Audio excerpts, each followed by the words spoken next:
Today's topic, unlocking the potential of your board members to fuel fundraising success, addresses a challenge that we hear over and over from nonprofit leaders. In fact, it was a nonprofit leader who had shared with me in one of our one-on-one meetings about the Boards on Fire book and Susan, and have been telling me how their board was reading it as a kind of a book club together, that inspired me to look up Susan's website and invite her to join us today. So we take your advice and resources and appreciate those as well, and hopefully can then share them with a broader community as we are today. So our presenter today, Susan Howlett, has literally written a book that walks through the common barriers to effective and joyful fundraising and offers advice on how to address them. We only have 90 minutes together, so we won't be able to cover the full breadth of her knowledge in our time today. You can expect this will be a fast-paced session framed around proven practices. I encourage you to lean into opportunities to connect the concepts to your own experiences. The more you engage, the more engaging and rewarding our time together will be. With that, welcome again to the session. And Susan, thank you for being here. I will turn it over to you. Great. Thanks, Brianne. And thanks to all the other people at the foundation who made this possible, all the tech people and everyone else. So raise your hand if your board is struggling with fundraising. You're not alone, obviously, you're in the right room. In the next 90 minutes, we're going to explore how you can elicit deeper engagement from your board. So regardless of what role you play or how big your budget is or how big your board is, I promise that this content is going to be relevant and worthwhile. And I also want to thank you for taking time out of busy schedules to invest in your own professional development and in the health of your organization. So there are 3 segments in today's workshop, and what we're going to do is explore what's keeping your board members from being all that they can be on your behalf, and how can you create an environment that is more conducive to their success, especially when it comes to fundraising. I hope that's what you came for. Brianne sent me a bunch of questions that you had asked when you registered, and I was intrigued to see them. There were a lot of problems, concerns that I've heard many times from thousands of organizations over the years. And after I'd heard the same things happening in most organizations that I worked with, I realized there were patterns across the nonprofit sector that were making these things happen. And they were mostly what I would call systems issues. And so that's what my book is about, is these kinds of barriers that are in people's way when they're trying to be effective governors and ambassadors and fundraisers. So now I'm having trouble getting my slide to change. There we go. So I'm going to run through some of these really quickly at the beginning. One of them is that when we recruit people, we're not really crystal clear about the expectations. We often downplay the fact that we want them to ask for money, that we want them to give money, that we want them to be powerful ambassadors on our behalf. And then we get cranky when they don't do those things, but it's because we kind of didn't really bring it up boldly and unapologetically when we recruited them. Another thing is that they don't really understand what we're trying to accomplish in the world. They know what our programs are and our activities are, but they don't really understand what difference we're trying to make. And it's a lot easier to lead and be an ambassador and raise money if you can actually articulate outcomes. What impact are we hoping to make in the community? The third one that I want to mention is that oftentimes when I walk into an organization and I'll say to the board, so who here can tell me the mission?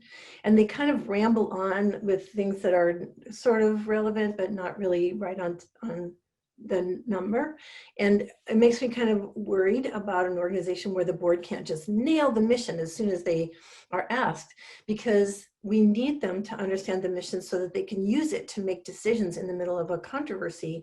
We need them to be able to say every single word and justify why did we choose that word over another word. Like, for example, if your mission says you're doing something with your clients, that's really different from doing something for your clients or to your clients. And so I really want people to understand the mission and understand why every word was used. If they haven't been part of that process, they're usually not very good at sharing it. The next thing is that board members often don't even know what the budget is, let alone own it in their hearts and their guts. So oftentimes when I go to board meetings, I'll say, who here can tell me what your annual operating budget is? And everyone's eyes go to the treasurer or the finance staff. And it makes me a little worried when people who are supposed to be governing an organization can't tell me whether it's 100,000, a million, or 10 million. So I think that the reason why that happens is that we're talking about the wrong things when we're having budget conversations at our board meetings. We're talking about line items and what we're spending on certain things. And I think we should be having more conceptual ideas about our conversations about our money. What does our budget stand for? What values does it represent? Could someone walking down the street just pick up our budget off the sidewalk and be able to tell what we believe in, what we stand for, what we're trying to accomplish in the world, just from looking at our budget? So I think we need to stop having line item conversations at our board meetings and talk more about conceptual ideas, and they'll be more excited about the budget. The next one is that we get cranky when they're not out in the community talking about our organization all the time, but they actually don't know how to do that. I've seen people who are perfectly capable professionals, corporate CEOs and so on, who don't know how to work a room on behalf of the organization. And it's our fault because we haven't spent time at board meetings making sure that they know how to represent us compellingly, making sure that they know how to ask other people open-ended questions that elicit how those people might connect to our mission. So we're not giving them clear directions about who to talk to, or about what kinds of stories to tell, or about what we know from research elicits giving, so that they can weave those things into their conversations. So I think that we can't be unhappy with our board members if we haven't spent a lot more time helping them be the most powerful ambassadors they can be. So a lot of those topics and other ones are in this book, and I'm not hawking my book. I just want you to know that a lot of people have found it really helpful. Each one of the barriers that I list in there is only about 3 pages long. Board members can read it in just minutes. And it actually has really practical, no-cost solutions to these barriers. One of the other barriers that I talk about in there too, which is huge, is that we don't address our culture's fraught relationship with money. So I had a colleague tell me a few years ago that she said, I think you have a really screwed up relationship with money, Susan. I think you go all over the country talking about abundance, but I think you live in scarcity. And so it spurred me to do some reading and some research on where I had gotten my money messages as a child, and did those still represent my current reality? Were they what I wanted my money messages to be in the world? And I realized when I did that personal homework that all of our board members are walking around with maybe unexplored relationships with money. And if we don't address that, and by the way, they know that they're talking to other donors who might have fraught relationships with money. And I think if we don't address that, that we are not going to ever have really powerful ambassadors for board members when it comes to fundraising. In fact, I have a couple of books that I can suggest. I'll either put them in the chat during one of the breaks, or make sure that we send those links out to those books afterwards. I think, however, that the biggest and most prevalent barrier that I see to board members raising money is that they don't understand what our strategy is, our fundraising strategy, and they don't see where they fit inside it. And I think that a lot of times is because we don't have a fundraising strategy. We have a bunch of tactics, we have a bunch of occasions or methods, but we don't really have an overarching strategy. So one of the things I want to talk about today is how can we nail down that strategy so it's crystal clear, and then make very explicit to board members, here's the role that you play in this, so they can do it with ease and with comfort and with confidence.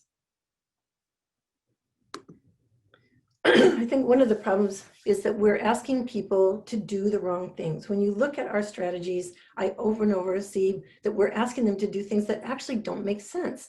And so I can understand why when we say go ask your friends for money, they're thinking, my friends don't give a rip about this mission. They don't know anything about us. They're not deeply connected to the work. Why would they give? Or I know my friends all have other philanthropies that they're excited about. Why would I tear them away from that one just to give to ours? So I think that, and I'll share some other things, but I think they know in their guts that what we're asking them to do is not going to be successful, and so they just shut down and don't do anything at all. So I'm going to go over some of the things that I think we do wrong, so that we can repair them. It's interesting, when I go to board meetings, oftentimes I'll say, so tell me explicitly, what are you being asked to do to raise money for this organization? And they can't tell me because it hasn't been made crystal clear to them. I would like people to say, oh, we're being asked to do these 3 things and I know how I'm supposed to do them and when. So the first thing that we're doing, maybe ill-advised, is asking them to look for corporate money. And we know from decades and decades of research that 90% of the money given to nonprofits is from individuals, not from corporations. And especially during the pandemic, I think it's actually ill-advised to have people trying to approach corporations for gifts. The second one is that we focus people on attracting new donors. I think that we're addicted to acquisition, and what we're doing is not paying attention to the people who already said yes and leaned in and said, count me in, I want to be part of this mission. So we're always telling them to go find new people when I think we should be asking them to help us keep the ones we've already got. One of the things we know from recent research by Cygnus Research is that we're losing more donors than we're keeping every year. When I started doing this work 40, 50 years ago, we used to think that we would lose 10 to 20% of our donors every year because they would move or die or lose interest in our work. But all we had to do then was backfill 10 to 20% new people and we'd be fine. But Penelope Burke's research found out that we're actually losing 40, 50, 60, 70% of our donors every year due to benign neglect. And so a lot of what I'm going to be talking about today is what can we do to invest in the people that we've already got or have recently lost so that we don't have those huge attrition rates. One of the other things that we're doing wrong is that we ask them to go out to the community and talk to people that we've heard of rather than people who are already inside our work. And we ask them to talk to people with money rather than people who are on fire about what we're trying to do.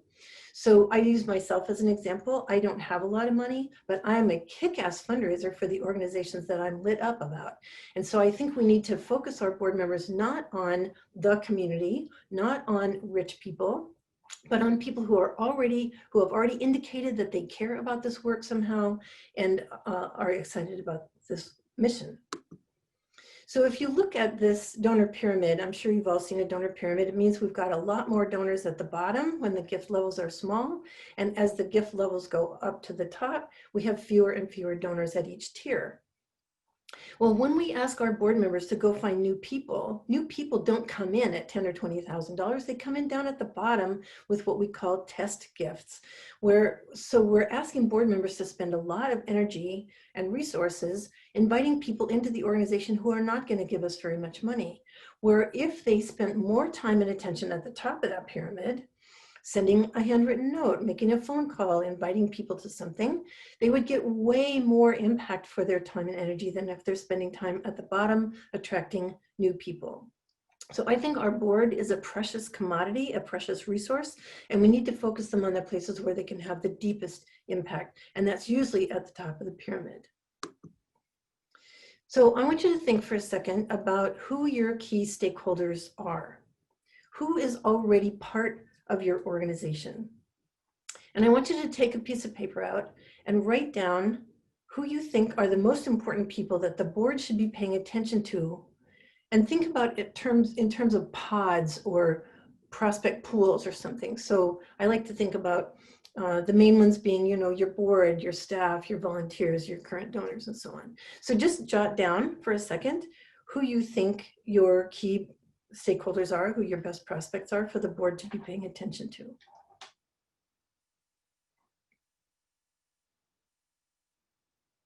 Oops. So look for a second at this diagram. I couldn't make it the way I usually make it because I don't know how to use my computer very well. But if you'll join me in looking at these concentric circles, I think that we should be spending the most of our time on the people in that middle circle, our core constituents, our board, our staff, our volunteers. I think we could raise way more money from those key constituents if we lavished more love and attention on them. And especially people who have been served by our organization, I think we're neglecting to ask those people for support. Often I see organizations really resist asking the people they serve for a gift, but I've seen that happen very powerfully in many organizations. There's stories in my book about how we've asked people who were living below the poverty line and they were more generous than some of the board members. And also focus on our current donors. So those 5 constituencies that are in that core in the middle circle are the places where we should spend most of our time, energy, and resources. The second circle out, I think the most important category there is people who used to be in the middle. Anybody who served on the board in the past, I see we let go of former board members and let them drift away. Same thing with former staff, former volunteers who used to be able to volunteer for us and now they can't, but we just let them go. I also think there's a group of people in the second circle, like I call them partners or professional affiliates or allies. So they're the people that show up at the same hearings, the same conferences, the same legislative meetings and so on. Who are those people who are doing the same work with us? Who refers people to us? Who do we refer people to?